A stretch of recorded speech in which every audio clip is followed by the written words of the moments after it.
my dear students, my dear children. Model question paper നമ്മൾ analyse ചെയ്തുകൊണ്ടിരിക്കുകയാണ്.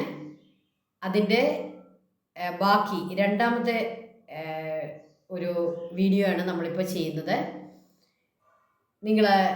നിങ്ങളുടെ revision നന്നായിട്ട് നടത്തുന്നുണ്ടെന്ന് വിചാരിക്കുന്നു. അപ്പം നമുക്ക് നമ്മുടെ ക്വസ്റ്റ്യൻസിലേക്ക് പോകാം. 4 മാർക്കിൻ്റെ ക്വസ്റ്റ്യൻ ആണ് നമുക്കിനി അനലൈസ് ചെയ്യാനുള്ളത്. 4 മാർക്ക് ക്വസ്റ്റ്യൻ, 6 ക്വസ്റ്റ്യൻസ് ആണ്. 4 മാർക്കിൻ്റെ 6 ക്വസ്റ്റ്യൻസ് നമുക്ക് കാണാം. നമ്മുടെ പബ്ലിക് എക്സാമിനും 4 മാർക്ക് ക്വസ്റ്റ്യൻ 6 എണ്ണമായിരിക്കും നമുക്ക് വരുന്നത്. അപ്പോൾ 4 മാർക്ക് ഉള്ളത് കൊണ്ട് തന്നെ മിനിമം 4 പോയിൻറ്റ്സ് നമ്മുടെ ആൻസറിൽ ഉണ്ടായിരിക്കണം. 4 പോയിൻറ്റ്സ് നമുക്കൊരു 5.6 പോയിൻ്റ് വരെ നമുക്ക് എഴുതാം. അതായത് അത്യാവശ്യം എക്സ്പ്ലനേഷൻ വേണ്ട ഒരു ആൻസറാണ് 4 സ്കോറുള്ള ആൻസർ എന്ന് നമ്മൾ പ്രതീക്ഷിക്കുന്നത്. അപ്പോൾ എക്സ്പ്ലനേഷൻ കൂടി വേണം. അപ്പോൾ എന്ന് പറഞ്ഞാൽ അതിൻ്റെ അർത്ഥം അത് 4 പോയിൻറ്റ്സിൽ നിങ്ങൾ ഒതുക്കി നിർത്തരുത്. നിങ്ങൾക്ക് അറിയാവുന്ന ആ ആൻസറുമായിട്ട് ബന്ധപ്പെട്ട് നിങ്ങൾക്ക് അറിയാവുന്ന കാര്യങ്ങളൊക്കെ എഴുതുക. ഓക്കെ, ഒന്നാമത്തെ ക്വസ്റ്റ്യൻ 24. അതിന് ഓർ ക്വസ്റ്റ്യൻ ഉണ്ട്, എ ബി. അപ്പോൾ ഇതിലേതാണ് എഴുതേണ്ടതെന്ന് നമ്മൾ തീരുമാനിക്കണം. ഒന്നാമത്തെ ക്വസ്റ്റ്യൻ നോക്കിയാൽ A question, it was the interest of the middle class that reflected in the reforms of Napoleon substantiate the statement. ഇപ്പോൾ ക്വസ്റ്റ്യൻ അങ്ങനെയാണെങ്കിലും നമ്മൾ എന്താണ് എഴുതേണ്ടത്? റീഫോംസ് ഓഫ് നെപ്പോളിയൻ കൊണ്ടുവന്ന റീഫോംസ് എന്തൊക്കെയാണ്? അത് വെറുതെ പോയിൻറ്റ്സ് മാത്രമല്ല ഉദ്ദേശിക്കുന്നത്, ഒരു ചെറിയ എക്സ്പ്ലനേഷനോട് കൂടി ആ പോയിൻറ്റ്സ് എഴുതുക. ഓക്കെ, ഇപ്പം നെപ്പോളിയൻ്റെ റീഫോംസ് വളരെ നിങ്ങൾക്ക് എല്ലാവർക്കും അറിയാവുന്ന റീഫോംസ് ആണ്. നെപ്പോളിയൻ എന്തൊക്കെയാണ് ചെയ്തത് അല്ലേ? ക്ലർജിക്ക് ഉണ്ടായിരുന്ന പ്രത്യേക അവകാശങ്ങളൊക്കെ നിർത്തലാക്കി, ബാങ്ക് ഓഫ് ഫ്രാൻസ് സ്ഥാപിച്ചു. അങ്ങനെ അദ്ദേഹം റോഡുകളും അതുപോലെ ട്രാൻസ്പോർട്ടേഷൻ ഫെസിലിറ്റീസൊക്കെ ഡെവലപ്പ് ചെയ്തു. അങ്ങനെ അതിൻ്റെ ആ പോയിൻറ്റ്സ് ഒക്കെ എഴുതുക. ഓക്കെ, അതിനൊരു ഓർ ക്വസ്റ്റ്യൻ ഉണ്ട്. Why did the first and the second estate existed in the French society? Support the despotic regime of France. ഫ്രാൻസിലെ ഡെസ്പോട്ടിക് രാജാക്കന്മാരെ, ഡെസ്പോട്ടിക് റെജിമിനെ അവിടുത്തെ മിഡിൽ ക്ലാസ് എസ്റ്റേറ്റുകളെ, ഫസ്റ്റും സെക്കൻഡും estate, that means clergy and nobles അല്ലേ? First estate clergy, second estate nobles. ഈ 2 എസ്റ്റേറ്റുകളും ഈ രാജാവിനെ എന്തുകൊണ്ട് സപ്പോർട്ട് ചെയ്യുന്നു? അതിൻ്റെ ആൻസർ എന്താണ്? ക്ലർജിക്കും നോബിൾസിനും എന്തൊക്കെ റൈറ്റ്സ്, എന്തൊക്കെ അവകാശങ്ങൾ അവിടെ ഉണ്ടായിരുന്നു, എന്തായിരുന്നു അവരുടെ സ്റ്റാറ്റസ്, അവർക്ക് എന്തൊക്കെ റൈറ്റ്സാണ് ഉണ്ടായിരുന്നത്, അവരെ ഏതെല്ലാം രീതിയിൽ അവരെ രാജാവ് സപ്പോർട്ട് ചെയ്തിരുന്നു, അല്ലെങ്കിൽ അവരെ ചേർത്ത് പിടിച്ചിരുന്നു. അപ്പോൾ അതുകൊണ്ട് അവരൊരിക്കലും രാജാവിനെ വിട്ട് പറഞ്ഞിരുന്നില്ല അല്ലേ? അവർക്ക് എല്ലാ ആനുകൂല്യങ്ങളും രാജാവ് കൊടുത്തിരുന്നു. അപ്പോൾ അതെന്തൊക്കെയാണെന്നും ഫസ്റ്റ് എസ്റ്റേറ്റ് സെക്കൻഡ് എസ്റ്റേറ്റിൻ്റെ എല്ലാ റൈറ്റ്സും അവരുടെ സോഷ്യൽ സ്റ്റാറ്റസും എല്ലാം നിങ്ങൾ എഴുതുക. അതുകൊണ്ട് അവർ ഇതെല്ലാം നിലനിർത്താൻ വേണ്ടി രാജാവിനെ സപ്പോർട്ട് ചെയ്തു. ഓക്കെ, അതാണ് അതിൻ്റെ ആൻസർ. അപ്പോൾ ഇത് രണ്ടും ആ ഒരൊറ്റ ചാപ്റ്ററിൽ നിന്നാണ് ഈ 2 ചോദ്യവും വന്നിരിക്കുന്നത്. അതിൽ നിങ്ങൾക്ക് ഇഷ്ടമുള്ള ഒരെണ്ണം സെലക്ട് ചെയ്ത് എഴുതാൻ വേണ്ടിയാണ് അവർ 2 ചോദ്യങ്ങൾ തന്നിരിക്കുന്നത്. അത് നമ്മളെ സംബന്ധിച്ച് നല്ലതാണ്. ഇതിലേതാണോ കൂടുതൽ പോയിൻറ്റ്സ് അറിയാവുന്നത് ആ ചോദ്യത്തിൻ്റെ ആൻസർ വേണം നിങ്ങൾ എഴുതാൻ. 25th question, identify the given geo information and mark them on the outline map of the world provided. അപ്പോൾ നിങ്ങൾക്കൊരു വേൾഡ് മാപ്പിൻ്റെ ഔട്ട്ലൈൻ പ്രൊവൈഡ് ചെയ്യും. ആ വേൾഡ് മാപ്പിൻ്റെ ഔട്ട്ലൈൻ എടുക്കുക, അതിലേക്ക് ക്വസ്റ്റ്യൻ നമ്പർ ഉണ്ടോ എന്ന് നോക്കുക. ക്വസ്റ്റ്യൻ നമ്പർ അവിടെ ഇട്ടിട്ടില്ല എങ്കിൽ നിങ്ങൾ എഴുതി ചേർക്കുക 25. എന്നിട്ട് നിങ്ങൾ എന്ത് ചെയ്യണം? ഈ തന്നിരിക്കുന്ന കാര്യങ്ങൾ വായിച്ച് മനസ്സിലാക്കി 4 കാര്യങ്ങളും മാർക്ക് ചെയ്യണം. ഓക്കെ, എയോ ബിയോ സിയോ ഡിയോ ഏതെങ്കിലും ഒരെണ്ണമല്ല മാർക്ക് ചെയ്യേണ്ടത്, ഓൾ 4. എന്താ ചോദിച്ചിരിക്കുന്നത്? The largest hot desert in the world, അതേതാണെന്നും മനസ്സിലാക്കി ലാർജസ്റ്റ് ഹോട്ട് ഡെസേർട്ട് എവിടെയാണോ വേൾഡ് മാപ്പിൽ അവിടെ മാർക്ക് ചെയ്യുക. ഓക്കെ, അതിൻ്റെ പേരവിടെ എഴുതി വെക്കുക. The climatic region found along the coast of the Mediterranean sea. Mediterranean സീയുടെ ഭാഗത്ത് കാണപ്പെടുന്ന ക്ലൈമാറ്റിക് റീജിയൻ ഏതാണ്? അതേ പേര് തന്നെയല്ലേ, മെഡിറ്ററേനിയൻ ക്ലൈമാറ്റിക് റീജിയൻ ആണ്. അത് എവിടെയാണെന്നുള്ളത് മാർക്ക് ചെയ്തിട്ട് അവിടെ ആ പേര് എഴുതി വെക്കുക, Mediterranean climatic region. Temperate grassland in Asia. ഏഷ്യയിലെ ടെമ്പറേറ്റ് ഗ്രാസ്ലാൻഡ് കാണപ്പെടുന്ന സ്ഥലങ്ങൾ മാർക്ക് ചെയ്യണം, അതിൻ്റെ പേര് അവിടെ എഴുതണം. Okay, the climatic region where the coniferous evergreen trees are found in abundance. Coniferous evergreen trees കാണപ്പെടുന്ന ക്ലൈമാറ്റിക് റീജിയൻ എവിടെയാണോ അത് മാർക്ക് ചെയ്യുക, ആ റീജിയൻ്റെ പേരെഴുതുക. ഓക്കെ, അപ്പോൾ ഇത് 4 ചെയ്യുമ്പോഴാണ് നമുക്ക് 4 മാർക്ക് കിട്ടുന്നത്. ഓക്കെ, അപ്പോൾ അതിന് ഓപ്ഷൻ ഇല്ല. അടുത്തത് 26 A, the objectives of the planning commission and NITI Aayog. അത് നമ്മൾ പഠിച്ച ഭാഗമല്ല, അത് 3rd ടേമിലേക്ക് വരുന്ന ഭാഗമാണ്. 2nd ടേമിൽ അത് വരാനായിട്ട് സാധ്യത കുറവാണ്, നമുക്കത് വിടാം. അടുത്തതിൻ്റെ ക്വസ്റ്റ്യൻ എന്താണ്? Which committee was establish in Kerala for the growth of the knowledge economy. അത് നമ്മൾ പഠിച്ചതല്ല, അതും അതേ സെയിം ചാപ്റ്ററിലുള്ളതാണ്. നമ്മൾ നെക്സ്റ്റ് നമ്മൾ പഠിക്കാൻ പോകുന്ന ചാപ്റ്ററാണ്. ഓക്കെ, അടുത്തത് 27. Today trap such as fake news, financial fraud and privacy violations exist in the digital space. Evaluate the role of media literacy and digital literacy in making digital spaces safe. അത് നമ്മൾ പഠിച്ചതാണ്. ഡിജിറ്റലായിട്ടുള്ള സ്പേസിലെ 3 കാര്യങ്ങളാണ് സംഭവിക്കുക. Trap such as fake news, financial fraud, privacy violation. ഈ 3 കാര്യങ്ങൾ, fake news പ്രചരിപ്പിക്കുക, financial fraud ഉണ്ടാക്കുക, അതുപോലെ തന്നെ പ്രൈവസിയെ വയലേറ്റ് ചെയ്യുക, ഓരോരുത്തരുടെയും പ്രൈവസിയെ വയലേറ്റ് ചെയ്യുക. അപ്പോൾ ഇത് ഉണ്ടാകാതിരിക്കണമെങ്കിൽ എന്ത് വയ്ക്കണം?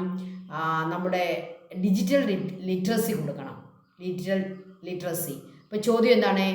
ഇവാലുവേറ്റ് ദ റോൾ ഓഫ് മീഡിയയ്ക്ക് ഡിജിറ്റൽ ലിറ്ററസി കൊടുക്കാൻ മീഡിയയുടെ റോൾ എന്താണ്? നമ്മൾ പഠിച്ചതാണ്, അതെടുത്ത് പഠിക്കുക, അത് എക്സ്പ്ലെയിൻ ചെയ്ത് എഴുതുക. ഓക്കെ, അടുത്തത് the Jallian Walabagh incident was the result of the British effort to suppress the freedom movement that was gathering momentum in India. Substantiate the statement. ഇപ്പോൾ ജാലിയൻ വാലാബാഗ് മസാക്കർ വരാനുണ്ടായ ആ ഒരു ബാക്ക്ഗ്രൗണ്ട് എന്താണ്?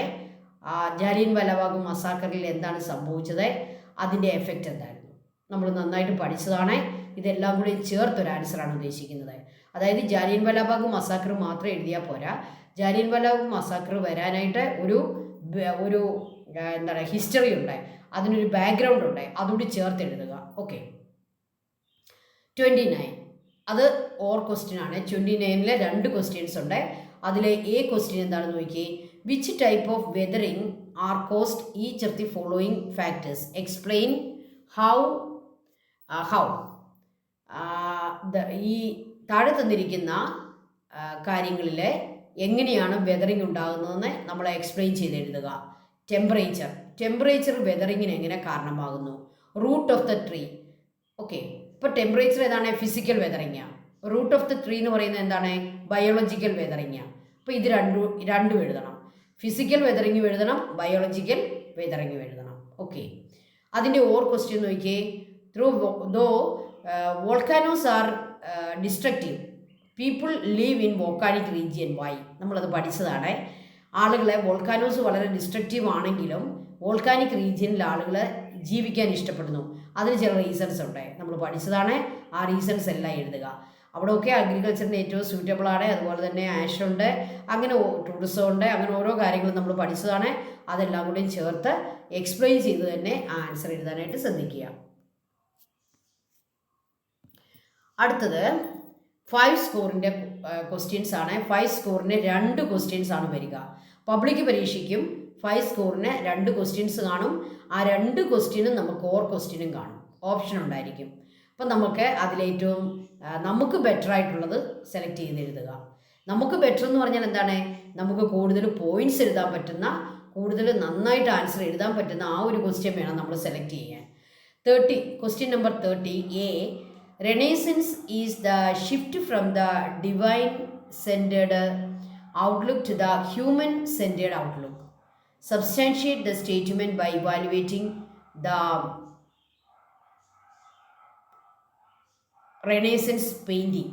റെനേസൻസ് പെയിൻറ്റിങ്ങിനെ ബേസ് ചെയ്തുകൊണ്ട് റെനേസൻസ് എന്ന് പറയുന്നത് ഒരു ഡിവൈൻ സെൻറ്റേർഡ് അതിൽ നിന്നും ഒരു ഹ്യൂമൻ സെൻറ്റേർഡിലേക്കുള്ള മാറ്റമായിരുന്നു എന്ന് നമ്മൾ പ്രൂവ് ചെയ്യണം.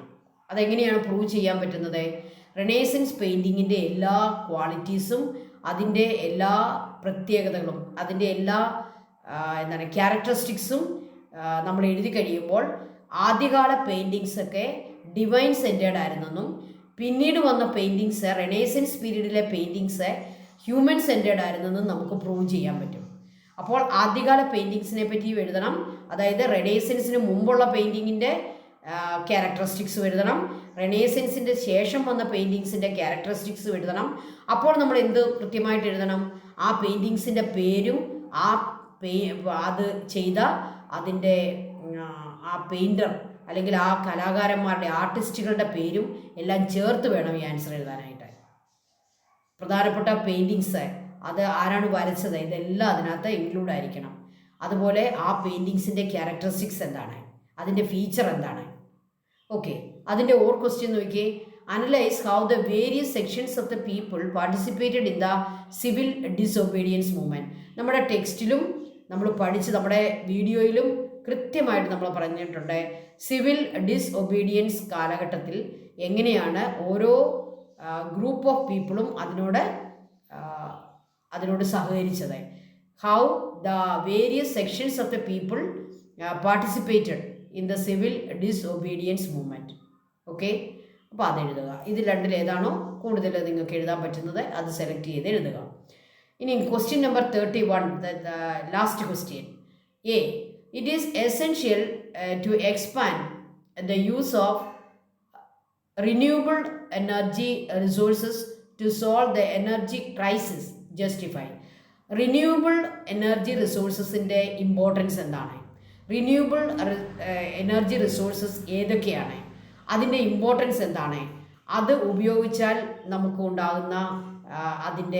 നമുക്കുണ്ടാകുന്ന പ്രയോജനങ്ങൾ എന്തൊക്കെയാണ്? ഇത് ചേർത്താണ് ഈ ആൻസർ എഴുതേണ്ടത്.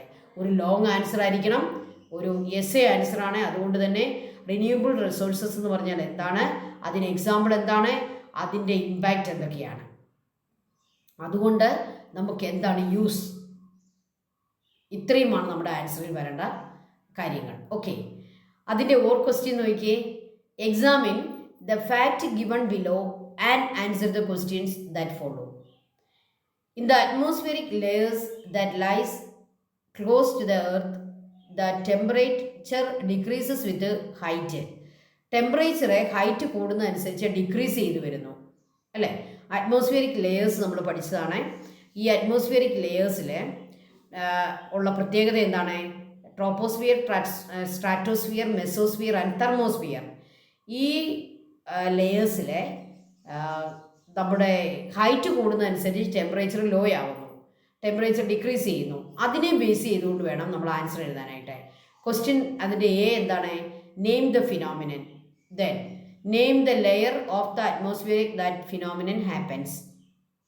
If the atmospheric temperature at sea level is 30 degrees Celsius, what would be the temperature at the altitude of 2 kilometer? 2 kilometerൽ എത്രയായിരിക്കും അത് നമ്മൾ കണ്ടുപിടിക്കണം. ദെൻ why is low temperature experience at Ooty and Munnar? കേരളത്തിലെ മൂന്നാറിലും അതുപോലെ ഊട്ടിയിലുമൊക്കെ എന്തുകൊണ്ടാണ് ഇത്രയും ലോ ടെമ്പറേച്ചർ എക്സ്പീരിയൻസ് ചെയ്യുന്നത്? ഓക്കെ, അപ്പോൾ അറ്റ്മോസ്ഫിയറിക് ലെയേഴ്സിലെ ഏതിലാണ് ടെമ്പറേച്ചറെ ഹൈറ്റ് കൂടുന്നതനുസരിച്ച് ഇൻക്രീസ് ചെയ്യുന്നത്? ആ ലെയറിൻ്റെ പർട്ടിക്കുലർ ലെയറിൻ്റെ പേരെഴുതുക. ഓക്കെ, അപ്പോൾ ഈ ആൻസറുകളെല്ലാം ചേർത്ത് അതിൻ്റെ എക്സ്പ്ലനേഷൻ കൂടി കൂട്ടി എഴുതുമ്പോഴാണ് നമുക്ക് 5 മാർക്ക് സ്കോർ ചെയ്യാനായിട്ട് പറ്റുക. ഓക്കെ, അപ്പോൾ ഇതിനകത്ത് ഇതൊരു മോഡൽ ക്വസ്റ്റ്യൻ ആയിരുന്നതുകൊണ്ട് ഇത് നമ്മുടെ ടെക്സ്റ്റ് രണ്ടും കംപ്ലീറ്റ് എടുത്തുകൊണ്ടുള്ള ചോദ്യങ്ങളായിരുന്നു. അതുകൊണ്ട് നമ്മുടെ സെക്കൻഡ് ടൈമിൽ നമ്മൾ പഠിക്കാത്ത നമ്മുടെ ചാപ്റ്റേഴ്സ് ഏതൊക്കെ ചാപ്റ്ററാണ് നമ്മൾ പഠിക്കാത്തത്? നമ്മുടെ 8th ചാപ്റ്റർ 9th ചാപ്റ്ററൊക്കെ നമ്മൾ പഠിച്ചിട്ടില്ല. ആ ചാപ്റ്ററിൽ നിന്നുള്ള ക്വസ്റ്റ്യൻസും ഇതിനകത്ത് ഇൻക്ലൂഡ് ആയിരുന്നത് കൊണ്ടാണ് നമുക്ക് അങ്ങനെയുള്ള ക്വസ്റ്റ്യൻ കാണേണ്ടി വന്നത്. സെക്കൻഡ് ടൈം ക്വസ്റ്റ്യൻ ഇടുമ്പോൾ അത് ഒഴിവാക്കിയായിരിക്കും ക്വസ്റ്റ്യൻ വരിക. അതുകൊണ്ട് ആരും ഭയപ്പെടേണ്ട കാര്യമില്ല. നമ്മുടെ കറക്റ്റ് നമുക്ക് തന്നിരിക്കുന്ന ഈ പോർഷൻസിൽ നിന്ന് തന്നെയായിരിക്കും നമുക്ക് ക്വസ്റ്റ്യൻ വരിക. അപ്പോൾ എല്ലാവരും നന്നായിട്ട് റിവൈസ് ചെയ്യാനായിട്ട് ശ്രദ്ധിക്കുക. അപ്പോൾ ഒരു 2-3 ചാപ്റ്ററുകളുടെ റിവൈസുമായിട്ട് ടീച്ചർ അടുത്ത വീഡിയോയിൽ വരുന്നതായിരിക്കും. Thank you children. Thank you so much.